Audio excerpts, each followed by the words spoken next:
Hey Slim, Sam Howell was amazing. Already seen enough. Announce him as the week 1 starter right now. We're going to talk about his preseason debut and the whole teams. Let's get straight to it.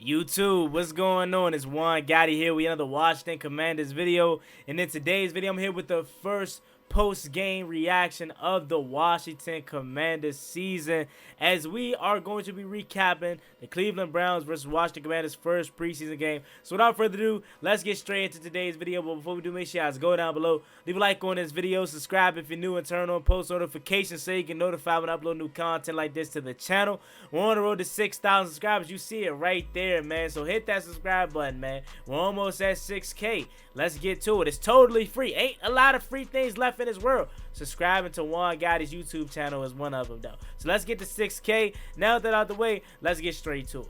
Washington Commanders and the Cleveland Browns had a lightning or a raining delay. If it was a regular season game, they probably would have played. But since it was a preseason game, we got delayed for about like an hour and 20 minutes. But we got to see our boys play nevertheless. And I'm going to start obviously where everybody wants to start with, and that is Sam Howell. Sam Howell looks the part. Okay, he already looks comfortable. He looks poised, and again, he did exactly what I wanted him to do. I didn't care if he threw a touchdown or not today. I just wanted him to show me that he is making great improvements. He is he can do it at this level, and he can be comfortable, not overthinking, poised, and he did exactly that. Making the great reads, taking the time to look through his progressions, extending the plays with his legs, man. He looks amazing, and I don't want to get too ahead of myself, but announce him the starter right now. You know what I'm saying? Obviously, they probably not going to do that because Jacoby Brissett played well too, but it's sad because they want to still make him earn it, even though we all know Sam Howell's the week 1 starter, but they all want to make him earn it, as they should. But he looks really good, man, nevertheless. I mean, Sam Howell making all the right reads, extending his legs, using his legs to extend plays. He looks good, making the right passes to the receiver. Obviously, he had a touchdown pass to Jahan Dawson. At first, I thought it was De'Ami Brown, I'm not gonna lie, but it was Jahan Dawson picking up where he left off. Touchdown machine. It was amazing, man. He made a pass to John Bates, man, and he dropped it. Now, in hindsight, it wouldn't have mattered because it was a flag on the play, but John Bates, you got to catch that, bro. You got to catch that, especially you said that you worked on your hands this offseason, bro. You got to catch that ball. Cole Turner came right in and catch the ball. That's the tight end that I want to, look at. That's the tight end that probably should have been running that route, not John Bates. And again, I want to pull for John Bates so bad, but you got to be able to catch, man. And today he didn't do that. He dropped a wide. Like, it was the perfect read by Sam Howell, and he ruined it. He ruined it. And again, like I said on the stats, it wouldn't have mattered because it would have been a flag, but he still should have made that play. That's something we still got to look back on. So, again, not Sam Howell. Again, I don't think Sam Howell had any negative plays today. Maybe you could look at the sack and say Jahan Dawson was open, but he had pressure in his face. He's a young guy. He's not gonna he's not gonna be perfect, right? So that's something that you can look at. You could probably look at the tip pass by one of the Browns' edge rushers he intended for Antonio Gibson, but that's not his fault. That's not his fault. Again, I don't want to jazz Sam Howell too much, but I genuinely don't think he had a bad play. In his, I think he went for 9 for 12, 77 yards and a touchdown. He looks good, and I'm excited, man. The excitement is continuing to build, and he did exactly what I wanted him to do. So can we please clap it up for Sam Howell today, man? Again, I know a lot of people probably wanted to see him throw 2-3 touchdowns. I didn't even care if he threw a touchdown to Jahan today. The one he did get. I just wanted to see the improvements. I just want him to show me that he could play at this level. And this was their ones. Let's not act like it wasn't. This was the Browns ones. The only person out there wasn't out there was Myles Garrett. This was their ones, though. Okay, he did this to their ones. Now, before we get into, obviously, more Sam Howell talk, because I know that's what a lot of people want to talk about, I want to transition and talk about some other guys too. What about Brian Robinson? He looks good. He had a couple good runs. Obviously Jahan Dawson with the touchdown pass, and Curtis Samuel and Terry. They do their thing. But Cole Turner, man, that's who I want to talk about really with the Ones offense, man. I think Logan Thomas been out was a good signing for him, because it allowed him to have more opportunities. And Cole Turner's a guy that I really like. I think he was one of my favorite draft picks coming out of last year's draft, but he was banged up all last season. So this is the first time he's really healthy, and he had a good showing. He did exactly what we needed him to do. Show us that you can catch the ball. When Sam Howell makes the check down, right read, show me that you can catch the ball. Don't be a John Bates. And no offense to John Bates, but you got to catch that. So Cole Turner, I would say he probably looked the best as far as like one of the weapons goes. There were some other guys too that looked good, but it was more so the depth that looked good. But as far as like the starters, Terry, Jahan, Curtis, everybody looked fine. Picked up where they left off. But as far as like new guys, Cole Turner looked good. And I'm excited about what he can be. Maybe he's that red zone presence that we need. Maybe it's not Logan Thomas. Maybe Logan Thomas had a good year in 2020, but he hasn't been able to stay healthy lately, and his body is just, giving up on him, man. Not in the sense of life, but in the sense of the football world. Like 30, he's 32, 33. He's super young in like life. But as far as football, he's up there in age. So I definitely think maybe Logan Thomas, I think he's going to be ready for week 1. I don't want to overreact, but I think Cole Turner could dethrone Logan Thomas as tight end 1 if he can change the ball like that. Now, before we get into the positives of the second team, let's talk about the negatives for the all first team. Literally, and this is concerning, literally the only problem that I saw from the first team offense was the offensive line. And that is a problem because obviously we know the offensive line is the biggest thing to keys to Sam Howell's success. The offensive line looked atrocious today. Andrew Wiley, Charles Leno, the interior, Nick Gates. They looked bad. And again, I don't want to overreact. It's still 2 preseason games left. But, man, we were getting worked, We weren't getting out in space for our running game. We weren't opening up holes for them. We were allowing them to get stopped in the backfield. Pass protection was breaking down for Sam Howell. At least Sam Howell, this is why it's so good to have a mobile quarterback. He can make an offensive line look better than what they actually are. Because if that was Carson Wentz multiple occasions, he probably would have got sacked. But obviously with Sam Howell having the ability to extend plays with his legs, he was able to make the offensive line look better than what they were, but they were atrocious. Andrew Wiley got worked, got a safety. Both him and Charles Leno got worked on that play. Nick Gates missed the block on the screen for Brian Robinson that would have helped Brian Robinson pick up some yardage. And Chris Paul, big Chris Paul, second year guy. What do you expect, right? But again, I am concerned about the offensive line a little bit, but I don't want to overreact. But we definitely need to fix that before week 1 start. Again, they were doing this without Myles Garrett, so that's definitely scary, but I don't want to over panic. But I definitely wanted to make that note and tell you guys the offensive line was trash today. They were the only bad part. Even the depth defense, even the depth offensive line looked much better than the starting ones. You know what I'm saying? So maybe we gotta shuffle around. Maybe start Cornelius Lucas at left tackle instead of Charles Leno or something. But now that out the way, let's get to these notes, man. I took a lot of notes today, man. Like I said, the first note I took today was how shows his legs. Pickups first down on third down. Yeah, the first drive he picked up first down with his legs. Then after that, the drive got derailed. He connected with Curtis Samuel, and then John Bates dropped the wide open pass, and then after that, the drive derailed. Sam Howell got sacked, and then we got a penalty, with the John Bates drop, and Nick Gates missed the block on the screen with Brian Robinson. That was a derailer, and that's things that we have to work on. That's always been a Washington thing. It's we always have good drives get killed by penalties and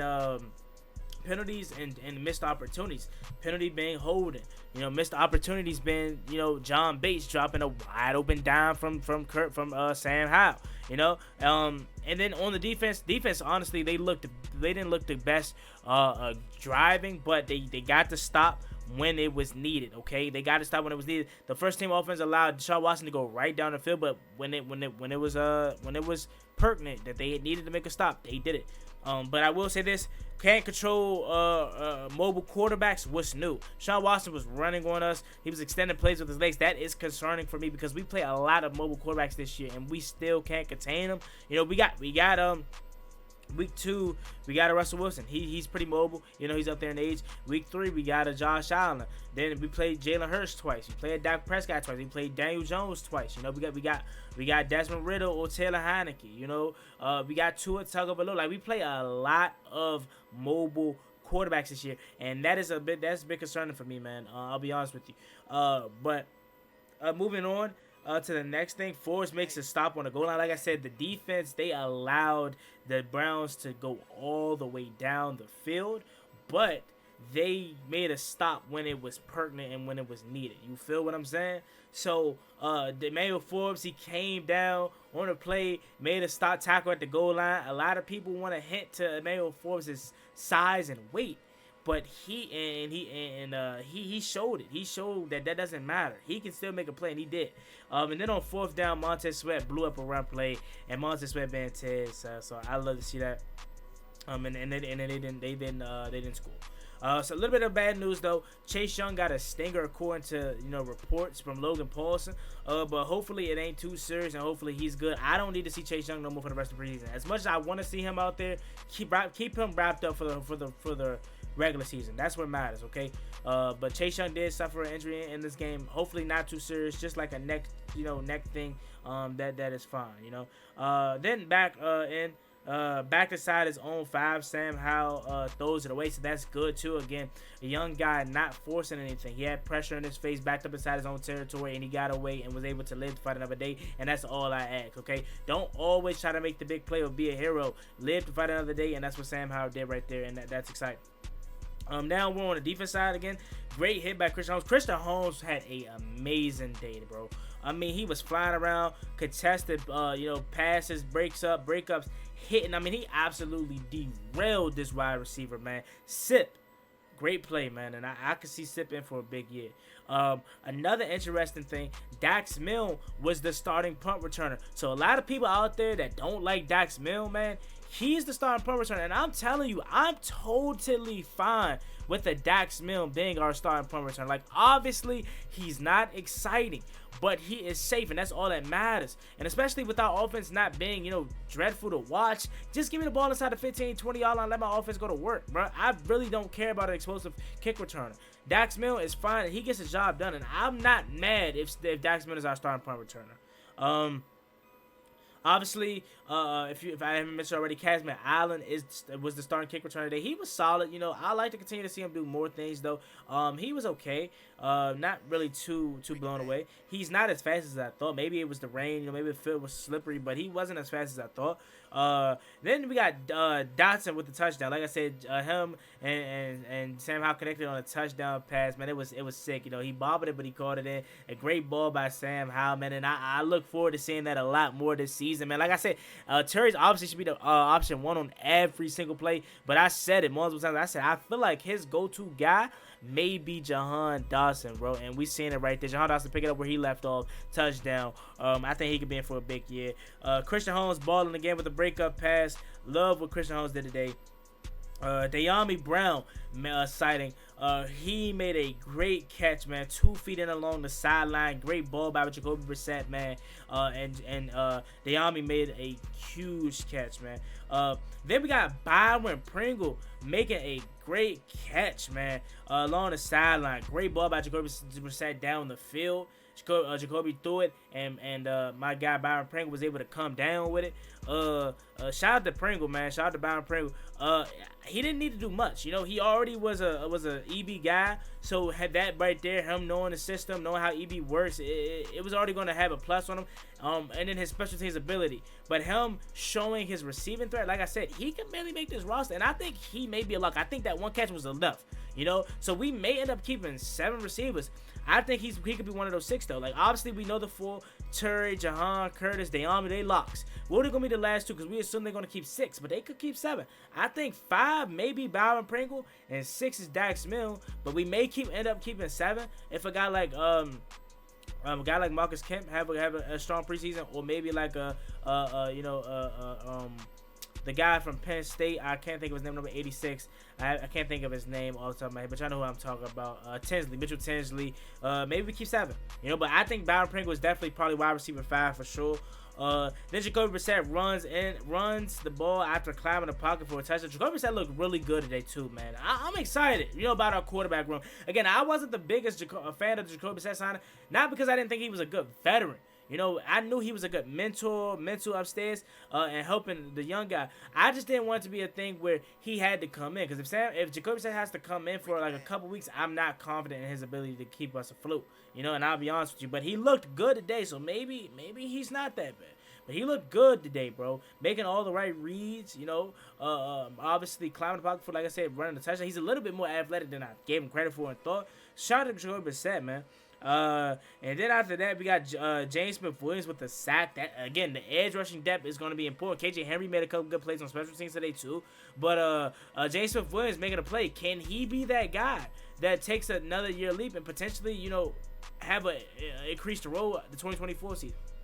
You know, maybe we resign him again. The only guy that's on the contract this year as an edge rusher is KJ Henry for multiple years. Everybody else is a one year.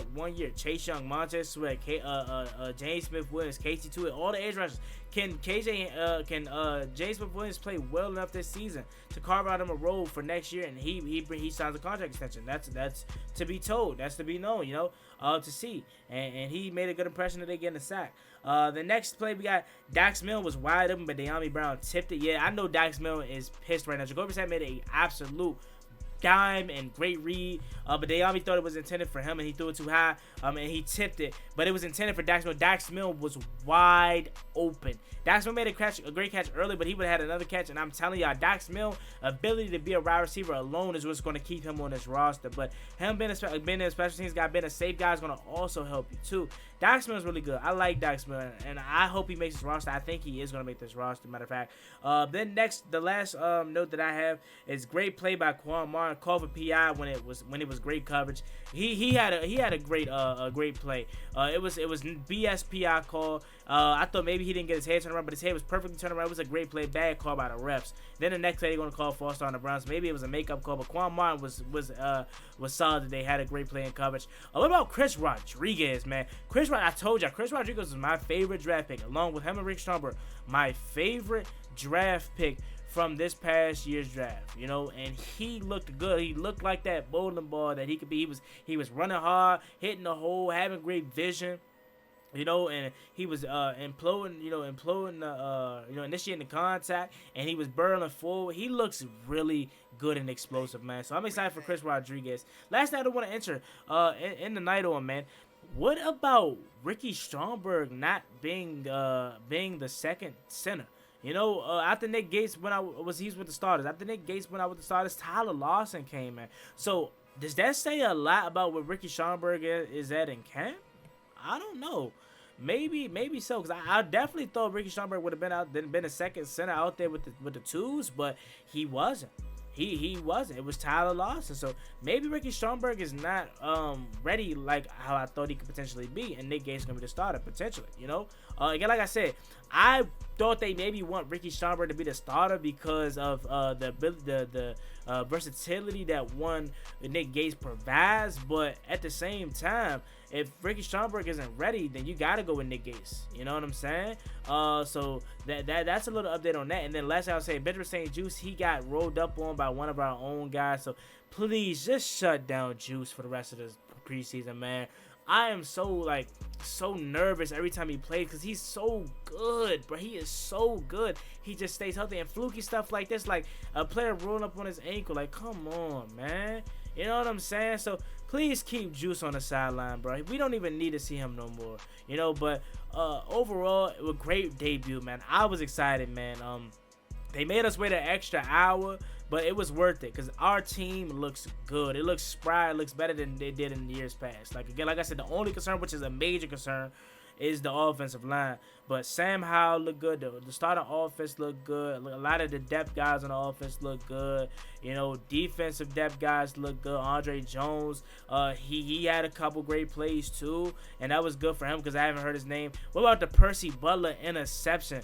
Percy Butler had a pick, man. A lot of people said he could be in for a Derek Forrest type of year 2 leap, man. He had a pick today.